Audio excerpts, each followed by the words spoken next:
I came home from a long business trip to find a stranger's luxury SUV parked comfortably in my garage. My own car was blocked in the driveway. It wasn't a mistake.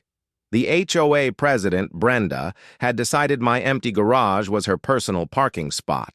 She left a note on my kitchen counter. "Hope you don't mind. Community perks." I was furious, but I didn't tow it. I didn't call the police. I saw her keys dangling right there in the ignition. So I did what any reasonable person would do. I locked the garage door, activated the silent alarm, and booked a 2-week vacation to Bali. Let's see whose car this really is. My wife, Sarah, and I had saved for years to buy our first home in the Willow Creek community. It wasn't just the 3-bedroom house that sold us. It was the detached 2-car garage at the end of our driveway. As a freelance photographer, that garage was my sanctuary. I'd soundproofed it, installed custom lighting, and transformed it into a perfect studio. It was my office, my creative escape, and the key to my livelihood. The community itself seemed peaceful, even idyllic. The HOA, led by a woman named Brenda, was presented as a group that simply ensured the neighborhood remained beautiful and orderly. The rules about lawn height and fence colors seemed reasonable enough. Brenda herself was a fixture, a woman in her late 50s with a perpetually cheerful tone that never quite reached her eyes. She spoke of community spirit and looking out for one another, but there was always an undercurrent of control. The first sign of trouble was small. Brenda would often take her evening walks and pause at the end of my driveway, peering into the open garage door. "Such a wonderful space," she'd remark. "It's a shame for it to sit empty so often when you're traveling for work. Such a waste of a prime spot." I'd just laugh it off, explaining it wasn't empty, it was my studio. But her comments became more frequent and more pointed. She started talking about maximizing community assets and shared resources during HOA meetings. Then, a new proposed rule appeared in the monthly newsletter. It was buried on the second page, a single line about optimizing unused private property for temporary community benefit during owner absences. It was vague, but a cold knot tightened in my stomach. I knew with absolute certainty that she wasn't talking about a shared lawnmower. She was looking right at my garage, and she was already writing the rules to take it. The Temporary Community Utilization Amendment passed by a slim margin. Brenda had lobbied hard, framing it as a forward-thinking solution for limited parking during holidays. I voted against it, my hand trembling with anger, but we were outnumbered. The very next day, I received a formal letter from the HOA. It was a property utilization survey. I was required to disclose my travel schedule for the next 6 months and provide a copy of my garage key for emergency access and community coordination. I refused. I wrote a firm email stating my garage was private property, essential for my business, and not subject to their utilization. The response was swift and brutal. The first fine arrived. $250 for non-compliance with a lawful HOA request. I appealed at the next board meeting. I stood before Brenda and her committee, explaining that my studio equipment was worth thousands and couldn't be risked. Brenda listened with a placid smile. "We're not asking to use your studio," she said sweetly. "Just the parking space. Your personal attachments to the space are not the HOA's concern. The rules are the rules." My appeal was denied. The fines began to stack up. $250 turned into $500, then $1,000 for continued willful obstruction. Each envelope in the mailbox felt like a declaration of war, but the financial strain was nothing compared to the violation that came next. I returned from a weekend photo shoot to find my garage door slightly ajar. My heart hammered against my ribs. I rushed inside, my eyes scanning frantically. Nothing was stolen, but things were moved. A light stand was shifted. A backdrop was slightly crumpled. It was a subtle, unnerving message. "We can get in any time." "This is not yours anymore." I installed a high-quality hidden camera inside the garage, pointing directly at the door. I changed the locks to a high-security model and didn't provide a key to the HOA. The following week, a new fine appeared, $500 for unauthorized alteration of common access property and failure to provide mandatory access. Attached was a work order from a locksmith, billing the HOA for drilling out my new lock and replacing it with one they controlled. They had broken into my property and were charging me for the privilege. The camera footage was my proof. It clearly showed Brenda using a master key, letting herself in with a contractor to assess the space. She didn't touch anything.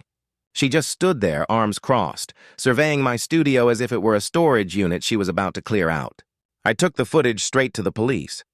They were sympathetic but said it was a civil matter. The HOA's rules, however flimsy, gave them a veneer of legality. I felt the walls closing in. The system was designed to protect them, not me. The harassment became personal. We started getting fines for our grass being a quarter-inch too long, for a single weed in a flower bed, and for our trash cans being visible from the street 5 minutes after pickup time. Sarah and I were living in a state of constant low-grade anxiety. Our home was no longer our castle. It was a prison monitored by a hostile regime. The final straw came from an unexpected place. My 5-year-old daughter came home from kindergarten in tears. A boy in her class had told her, "My mom says your daddy is a selfish liar, and we're going to take your garage." Brenda was poisoning the well, turning the neighborhood against us and using our child as a weapon. Something in me broke. The stress, the injustice, the attack on my family, it all crystallized into a cold, hard diamond of resolve. I was done playing defense. I was done appealing to reason. They saw the rules as a weapon. It was time I learned to wield them better. I spent every night for 2 weeks poring over the massive HOA covenant and bylaws. It was a nightmare of legalese, but I was motivated. I wasn't looking for a way to prove my garage was private. I was looking for their vulnerabilities. And on page 83, in a clause about abandoned property and nuisance vehicles, I found it. A beautifully worded, dangerously vague rule that stated any vehicle left on HOA-controlled property for more than 72 hours could be deemed a nuisance and subject to immediate impound at the owner's expense. The key was the definition of HOA-controlled property. It included any and all structures and land where the HOA holds a master key or access right. They had forced their way in. They had changed the lock. They held the master key. By their own definition, my garage was now HOA-controlled property. A plan began to form, dark and perfect. It was a gamble, a nuclear option that could blow up in my face, but I was out of choices. I didn't confront Brenda. I didn't send a letter from a lawyer. I simply waited. The opportunity came sooner than I expected. A notification popped up on my phone. The motion sensor in my garage had been triggered. I opened the live camera feed. There it was. Brenda's pristine white SUV was parked snugly inside my studio. She had even taken the prime spot, right in the center, pushing my lighting equipment aside. The note she left on my workbench was the final spark. Borrowing the space for a few weeks while my driveway is repaved. Community perks. I didn't feel anger anymore. I felt a terrifying calm. I opened the HOA bylaws one more time, my finger resting on the abandoned property clause. She had walked into the trap. Now it was time to spring it. The bi-monthly HOA meeting was held in the sterile community clubhouse. It was normally a dull affair, but tonight the air was thick with tension. The room was packed. Brenda had made sure of it, spreading word that a delinquent homeowner needed to be held accountable.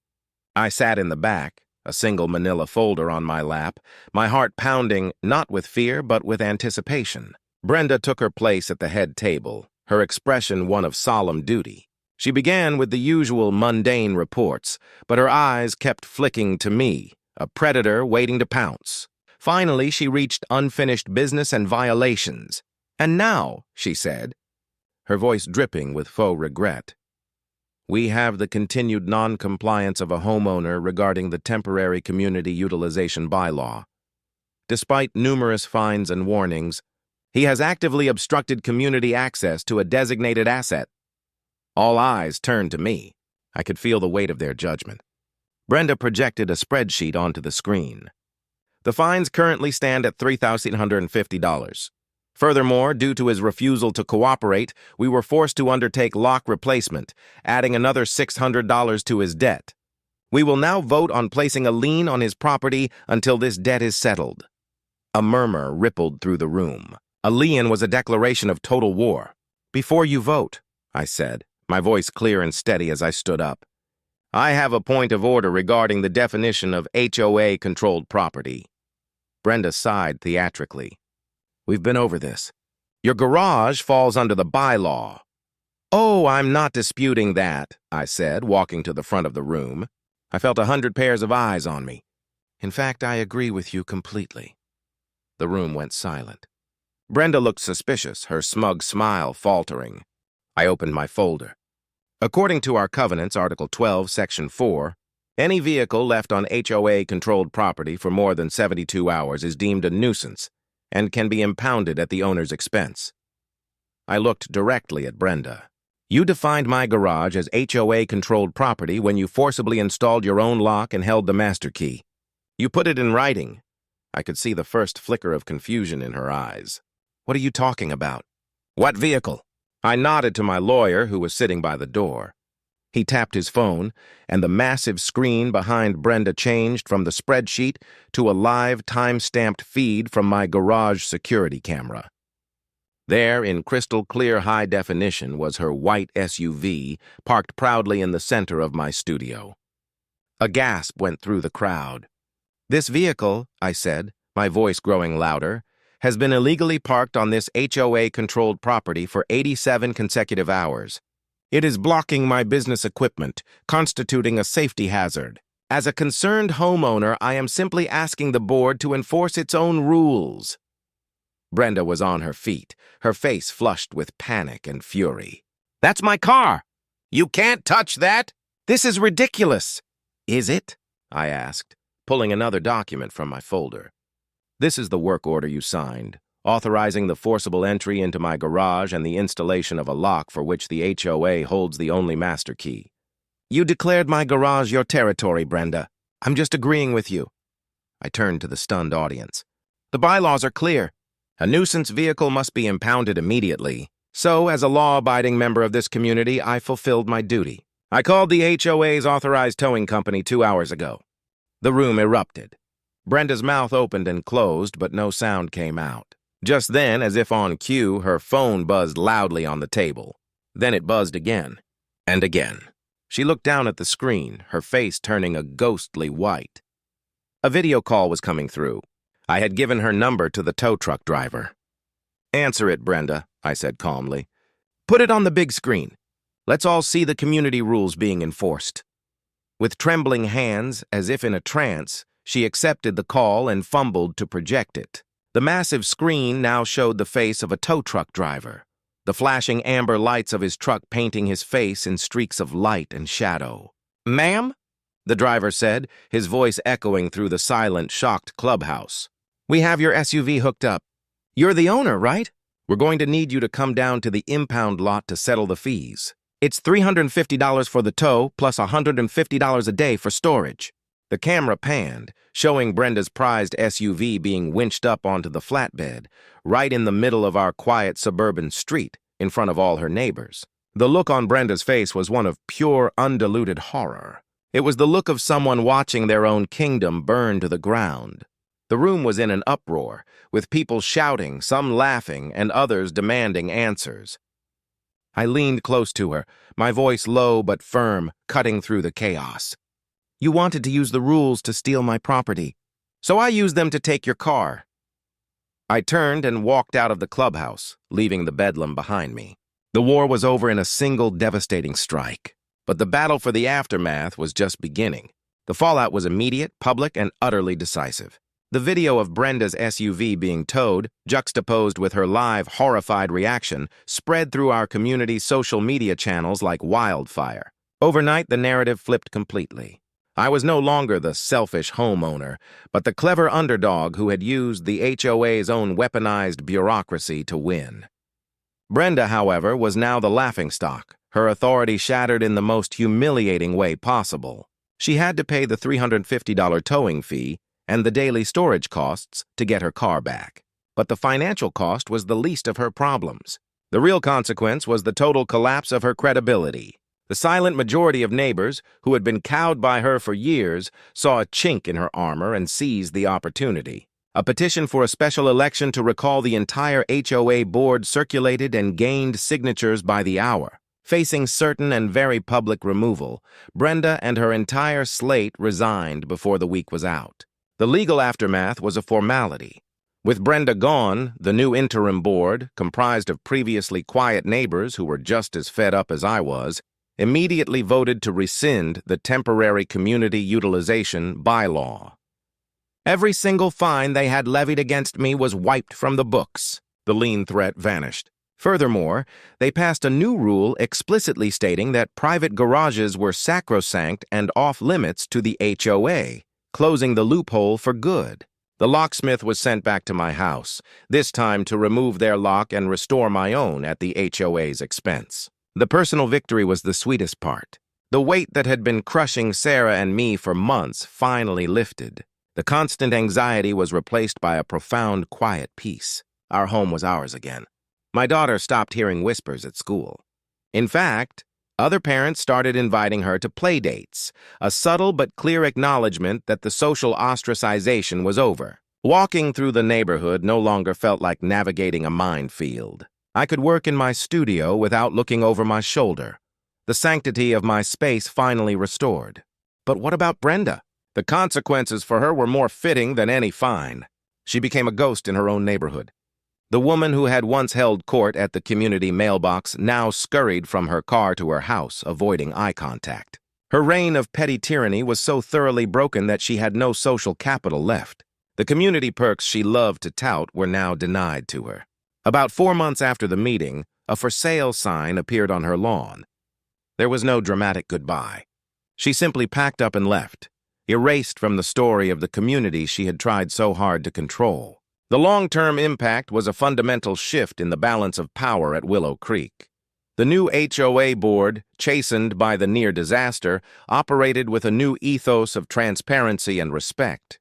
They focused on genuine community building, organizing a block party, creating a neighborhood watch instead of micromanaging and punishing. The culture of fear was replaced by one of cautious cooperation.